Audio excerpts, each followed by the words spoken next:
Welcome to Raising the Bar podcast, sponsored by the Ashmore Law Firm. We're your hosts and siblings, Gary Ashmore and Lori Ashmore Peters. Subscribe so you don't miss a single episode. So, welcome to our first on location. It is, right? This is our first on location. Our second on location? Because we did the one at the baseball game. Oh, Okay, okay. that doesn't count. So This this is our truly first on location. We did a first on location during the celebrity softball game. But we're at the Cadot restaurant.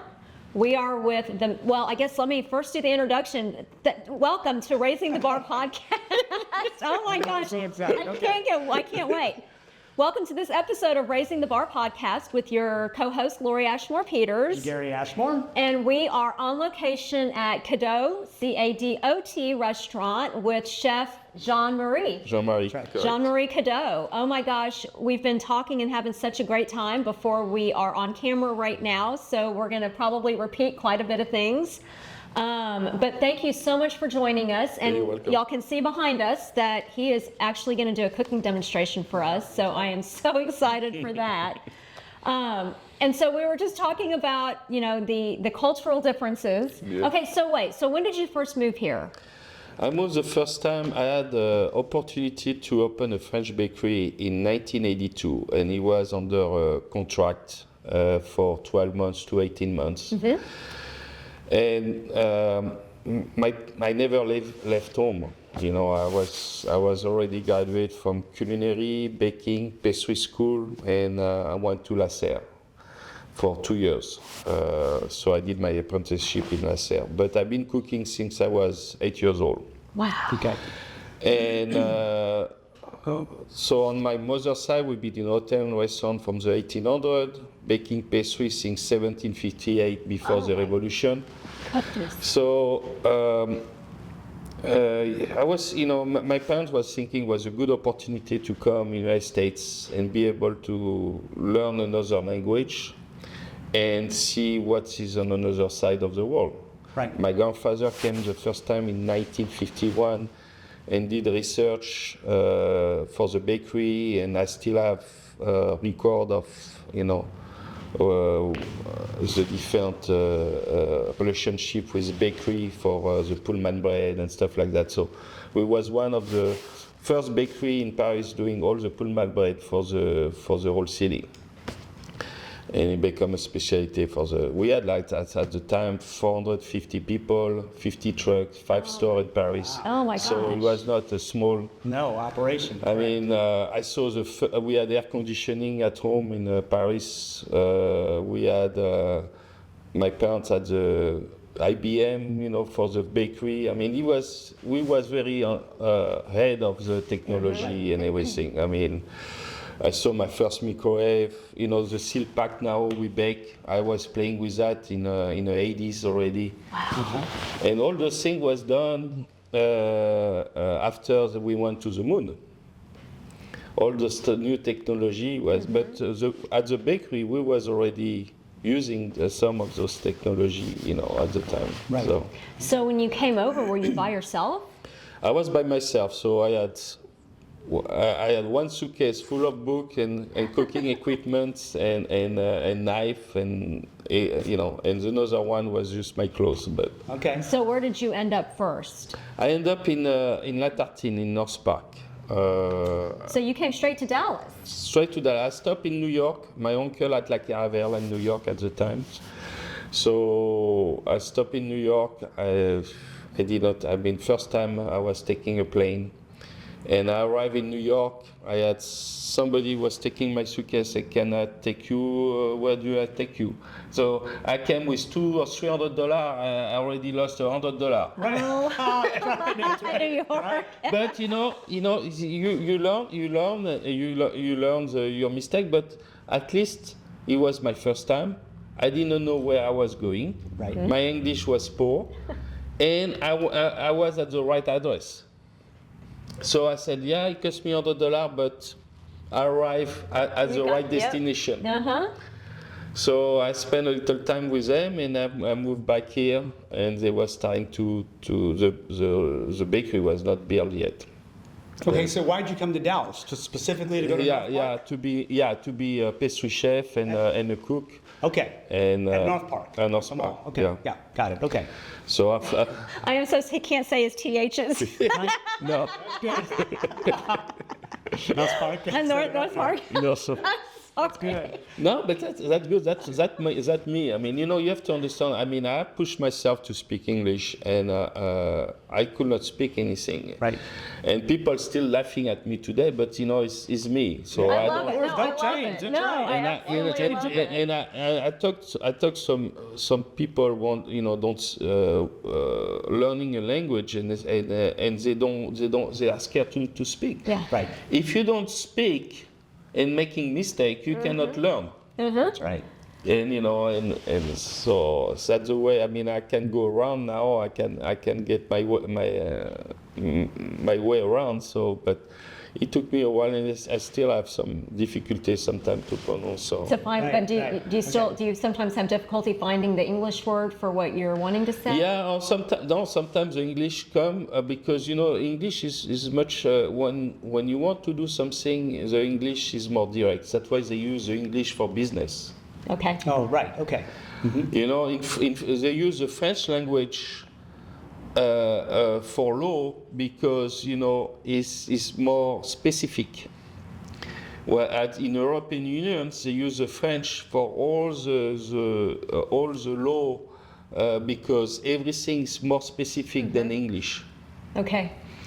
And English is easier because you can direct to the point. Right. So sometimes I think English, sometimes I think French, and I have to do the translation. But So do you dream in English, French, or German? Because you no, I don't. German is gone a long time. German is gone. Okay. So do you dream in French or English? No, yeah, mostly in French. Yes. Okay. Yeah. I mean, you know. I think when you get older, your roots get stronger too, Right. Yeah. That's right. and maybe your accent too. It's fun. I mean, that is so much fun. Okay, so you moved here. How long were you at North Park? I was about a year and a half, and after Okay. I worked for Philippe Lecoq. He had a creperie next to Start Club. He was a Start Club. He was Start Club. Yeah, yeah. remember? Down by He West was End, a creperie next door. Okay. Right.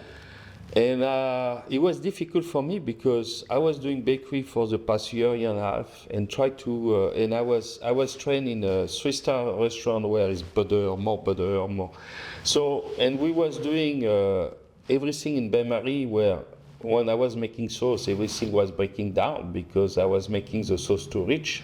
Okay. So it took me a while to adapt myself. It took me, you know, it was a challenge for me because I opened a different bakery after that. And the problem is when I switched from cooking, baking, and pastry, I had to switch myself to a different mentality. But not mentality, but a thought. Right. Because when I do baking and pastries, I have to switch completely. Than cooking. And it took me a while, but after I got it done, it took me a couple months to get it where I wanted to be. And I worked after with Guy Calvo. He had Chez Gérard, Chez Gérard. Oh, yeah. Uh-huh. and basically I was working the 3 restaurants for him. So on the morning at Chez Gérard, at evening at Calvo's, and when he opened La Bonne Auberge was the whole seascape on Greenville. We used to be with Jean Lafont and Vacara was the whole gang here. He said, "Oh, you need to help Patrick at La Bonne Auberge because he needs some help." He was just opening, and it was a big restaurant. So I was doing that I worked for Guy, I think, for 9 months, and after I had to go back home to do my military service. Okay. I mean, I was trying to, I had to do it, so. between that, my dad passed away, so it was a good opportunity for me to take care of the family and go back. So Okay. And so when did you open Cadot Restaurant here? we opened Cadot in 2009, Okay. just after Mother's Day. I could be open before that. Used to be in 1993 Mediterranean with Franco, David Alban. So it was a big operation, and we opened 2009 after Mother's Day. I could open for Mother's Day, but I said no. It's I mean I had the staff and everything, but it was like chicken with no head. They was running everywhere and didn't know what they was doing. I said I'm not going to do that. And so we opened after that, and we've been in business since then. It's been almost 17 years. I remember the first 5 years they said, "Oh, good luck to you," and after 5 years they say, "Congratulations, you did it." Okay. Dallas, you have to have to establish a business, a restaurant like that. It takes 5 to 7 years. Wow. Okay. So you cannot. It's very difficult. It takes at least 5 to 7 years to establish a business. And here you are 17 years later. But Dallas is one of the most difficult markets. Yeah. Yes. That's why all the corporate, when they establish a concept, they do it here. When he work here, they can export it anywhere they want. Right. I mean, that's what's so amazing just about Dallas. I mean, every industry here in Dallas is different than every other city. Yeah, I think I choose one, or life chose me to be on one of the most competitive city of the United States to do what I do. Because when I look around, I mean, and today when you put back the movie backwards, I mean, yes, Dallas is a very complex city, and moving all the time, and so big. So. Yeah. And we've had great restaurants come through here, but like you say, if they don't make the 5 or 7 year mark, then they close up and they move on. we saw some beautiful restaurants where they get beautiful rating, best chef, and they last 4, 5, 6 months, a year, and they are gone. And that's it. They're gone. Right. And I mean, today I've been in three different star Michelin restaurants. Okay. After I did my military, I was going to work for 1-star Guide Michelin. They was going to keep me as a sous chef, and I moved to New York. But the thing is, people don't realize to find people with skill. It's not a job; it's a vocation. There's no vocation anymore. No, Yeah. at all. Nobody want to work. They want to come and make money and live. And when it's vacation time, when it's weekend. So I mean, we live in totally different world. Right. I think we are the dinosaur of the new generation. Yeah. And but it's completely different. So what has been your biggest challenge that you've had to overcome? It's the people, work with people. Clientele had changed. I mean, I see it in France also, and here. I mean, gluten-free, allergy, vegans, vegetarian. I mean, I do it here. I do it at the restaurant. I mean, we have everything to do it. I don't have a specific menu. When I opened here, I had couple cook, and we was doing also buco. We was doing different things, and they was doing the old-fashioned way, where you put flour and you singe. We call that singer, where you cook the flour and burn it, and everything was too. It makes the cooking for me a little too heavy. So when I saw that, I said, that's it, no more flour. I mean, if I do a velouté, I have a certain dish, you have to use flour. I baked last week gombo, you have to use flour. Right. But mainly on all the sauces, I still using the classical base, but instead of using flour or roux, with a roux or singé, I do reduction and I finish with most of the time cornstarch or maizena, where it make a sauce much more lighter. Right. When I do a bis de homard, I will use some arborio rice to thick it up and finish with some cornstarch. So when people want something gluten-free, most of my sauces are gluten-free. I did not realize it, but when I change the whole things today, is totally in actuality, because most of the time I can say yes, the sauce are gluten-free. Right. When I did that, is not only that, the thing is, people was, my mother was, she's today at 92, she's still cooking. Oh my goodness. She's a very, very good cook. Uh-huh. But you have to understand, on her side, was we've been in a hotel and restaurant from the 1800s. Okay. The bœuf à la mode was my grandfather. My grandfather built the Bristol in 1920. Oh, wow. So y'all, it's a long line. And so the grandparents went to Dublin in 1904 to 1964 at the Jamaica in Dublin, hotel and restaurant. So we've been in this, I could not figure what I was going to do, and if I was going to go to pastry and baking or cooking. And my dad said, oh no, because I was cooking actually all the time. I mean, my dad was a hunter, so he will bring stuff on the weekend, and I will put it on the rotisserie. I will cook, deer and boar, and so I learned to do that when I was very young age. That's And at 12 years old, I was raising rabbits.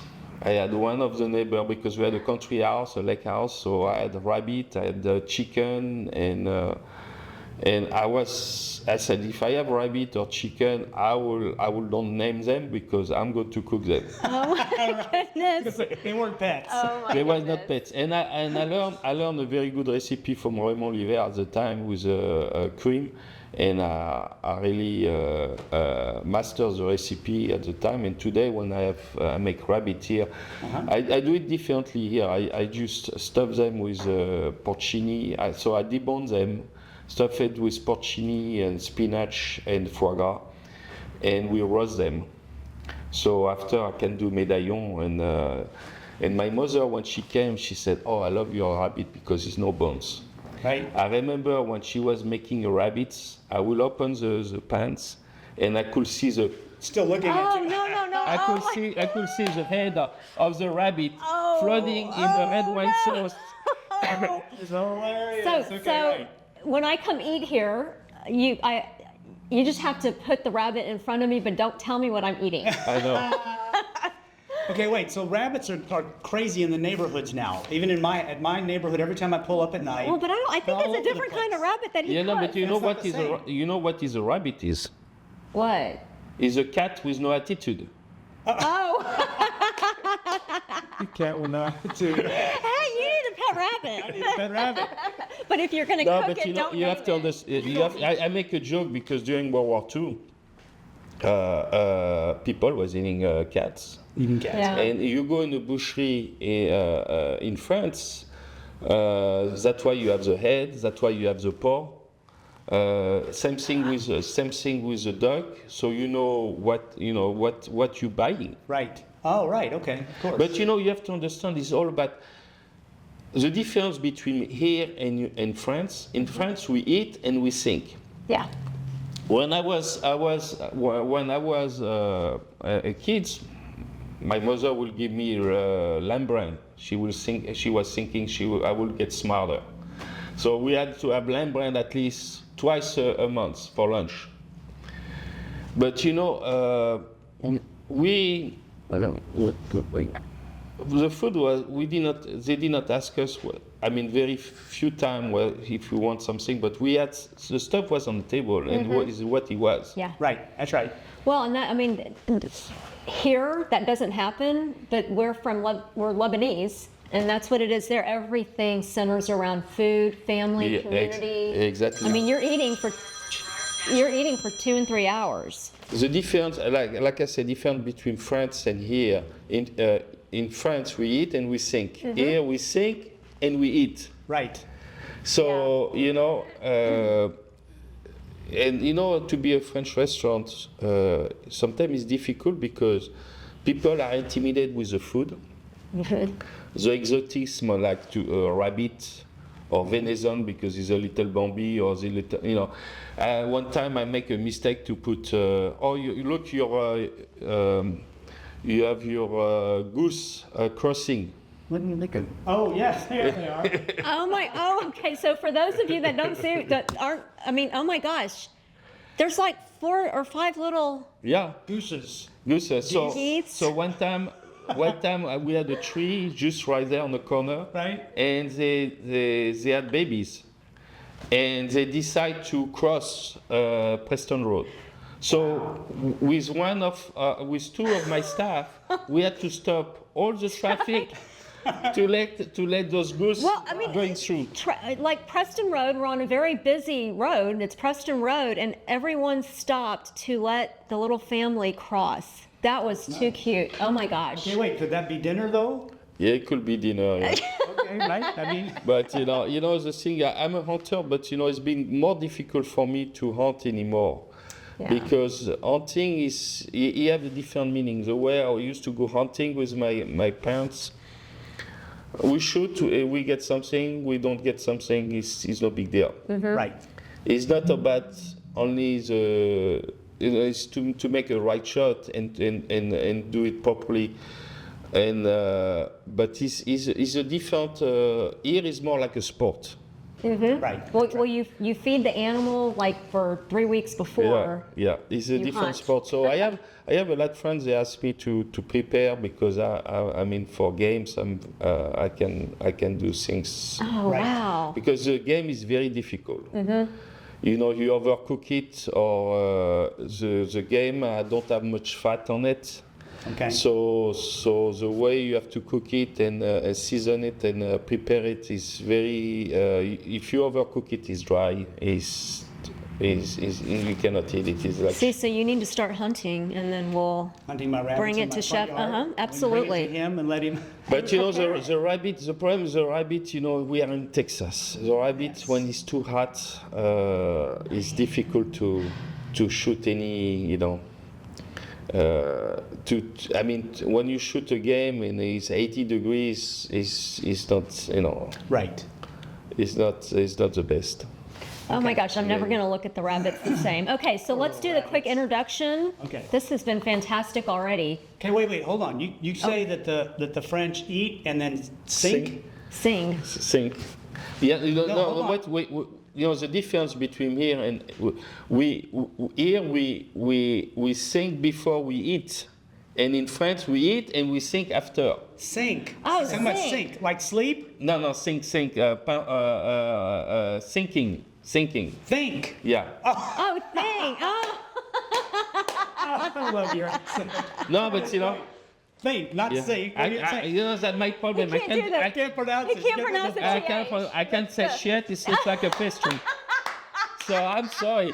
That's great. I thought he was saying sing. Second, like, what are you talking about? No, I'm sorry. My accent is, you Love know. it. That Oh is my great. goodness. So yes, you eat and then you think. And you think. Think and then you eat. Oh my God. That is great. That was Okay, priceless. see, I'm good. I'm glad I clarified that. Or and also the roux will make it, you know, more thick and more sauce, more rich. So I've been cutting that a little bit, but if I cut it too much, if it's people want, sometimes they want it a lighter cuisine, but if you make something too lean, Yeah. they say no, they don't want it. Right. That's right. That's right. It's too liquidy and too. No, yeah, if it's too, if it's too, je veux dire, Well, the taste. Yeah, the taste, The or I taste. mean, if he thinks it's not rich enough, they don't want it. Yeah, Right. yeah. Okay, so Okay. I mean, the decor in here is absolutely fantastic. I love just how everything looks, but the paintings. Tell us about the incredible paintings on the wall. Yeah, I'm very fortunate. My mother's still alive. She's 92, and she's still painting. It's like a hobby. Oh my gosh. So she's been painting since she was 10, and she was telling me, I mean, she was in close from Versailles, Lake Cucufa, where the family house was close by, because my grandfather had the Bristol, so they had a house in Vaucresson. And she decided to paint the lake, and I remember the painting, and I think one of my sister have it, and the wind blew and the painting went to the lake. Oh my goodness. And he said, so one of her brother who is not don't live anymore, who is gone, went and picked him up in a lake. Right? Okay. And but she paint with oil painting, so Okay. water did not damage the Didn't paint. damage it. No. Wow. Okay. So she had to let it dry. Uh-huh. Because all her painting is, I mean, I had a couple watercolor, but all her painting is basically. They are beautiful. They are absolutely. And are they for sale? Yeah, I sell them. Time to time, I have some people they've been selling. I've been selling, and I have as much at home, and they are all different. I Oh, mean, wow. she can do what today. Our legacy is she can do whatever she wants to do. Okay. Did she take lessons, or this is just her? So when she was until 50, she did not take lessons. Right. Okay. She was a self-taught, and so basically, her painting was totally different. It was, and some people like it because it's not so neat, so perfect. Some people like her whole painting because it's different. They have different character. Right. And after she learned from somebody who, her dad was very famous, and did couple big portrait of presidents and famous people. Okay. And his painting was amazing. He's well known in France for his painting, and the son was as good than the father, and he was even finishing some of his painting when the father could not do it. Oh, wow. Because so she learned some of the technique of vernissage, like if you see the Caravage. Is different layer of color and varnish, so to bring back the personage up, and the light is all about the lights. And so she learned all those different techniques she did not learn when she was by herself, and after when she worked so much every day, and she. She become what she become. Because it's like a passion, So she's still painting at 92. She's still painting, and Oh, my goodness. she's She still. lives here or lives there? No, she's in Paris. She's in Paris, Yes. okay. Yeah, she came 3 years ago, and she did a peacock we have at the bar. But today, our age is difficult. Traveling's getting. It is hard. It's very hard, so I have to go and visit her. So you have such a long history of baking and cooking. Was that on dad's side or mom's side? No, that side. That side, Yeah, okay. we've been in baking before the revolution, 1758, Okay. Right. and so you can see. I can be a baker today. And I've been doing bread at home for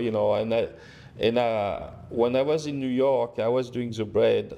Not only I had to take care of the station, but we was doing 1,200 covers. So, and everything we was making rolls by hand. My gosh. And I said, no, that's too crazy. I mean, we was doing, so if you have 300 or 400 people, you have to make 800, to 1,000 rolls by hand. Yeah. Right. So I had a friend of my parents, contact I had in New Jersey. So I find out he had one of those machines to divide the dough and 36.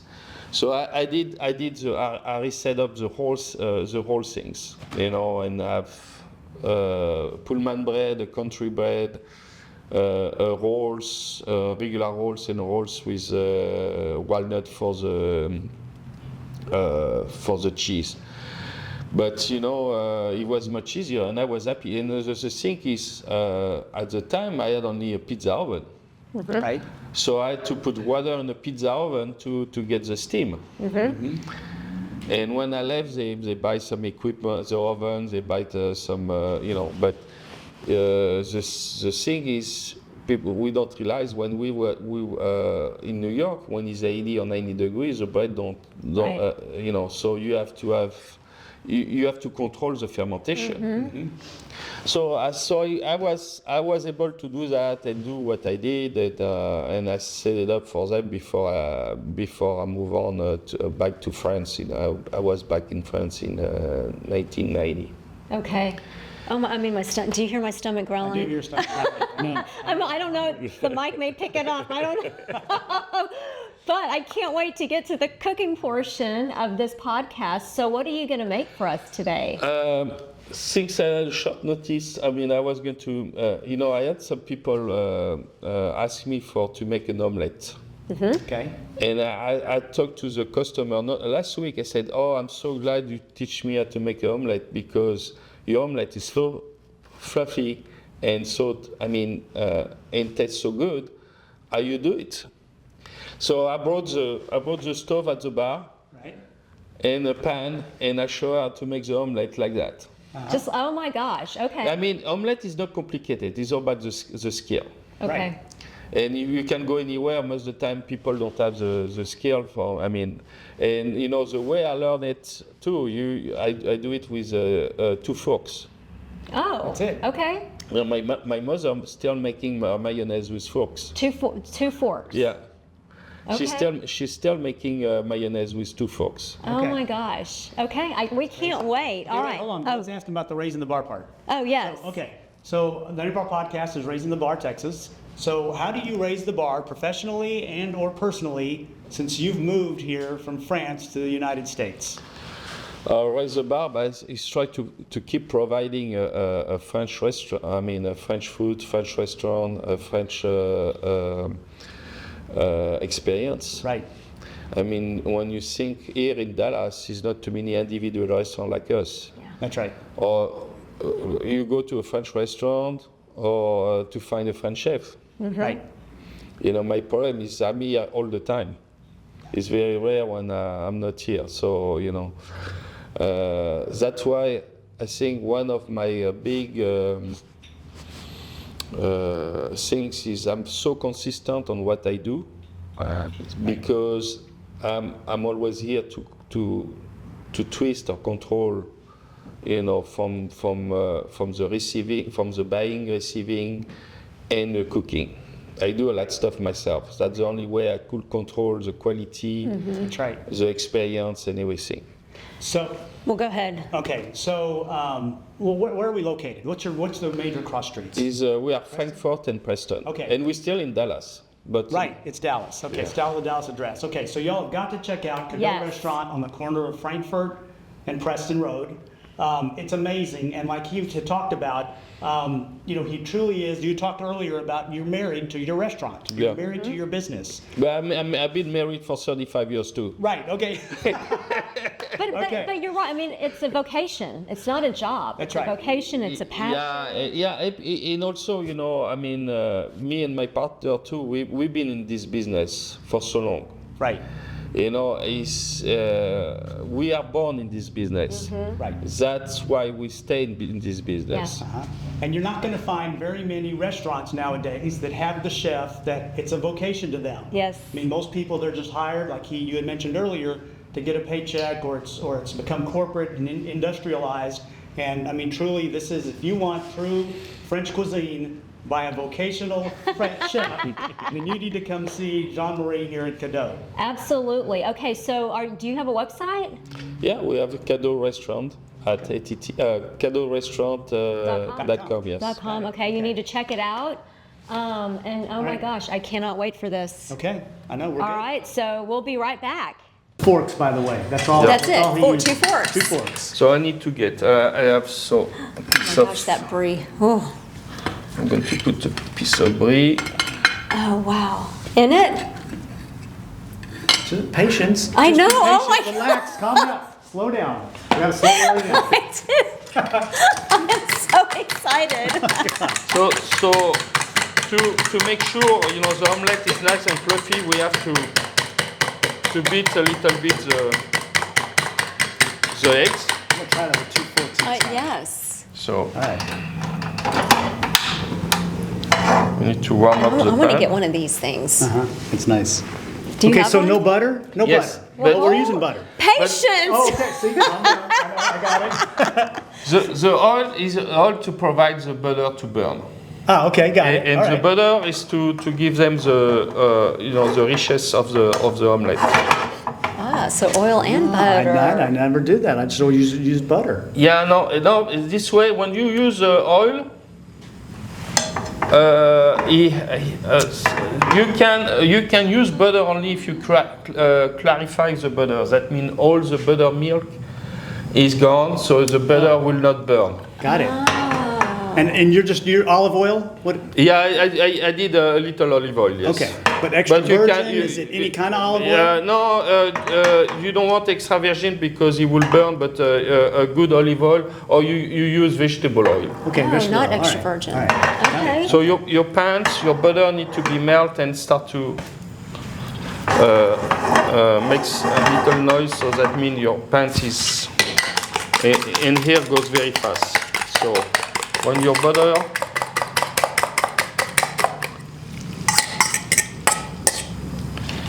and after you have to turn on the same time. You move your fry pan and you turn it. And only 2 forks. I see that. But it's not scratching the pan, right? Well, No. I mean, it's You a gotta get special. it. You got to get the We are right going pan. to, Oh my be gosh. generous and put some brie.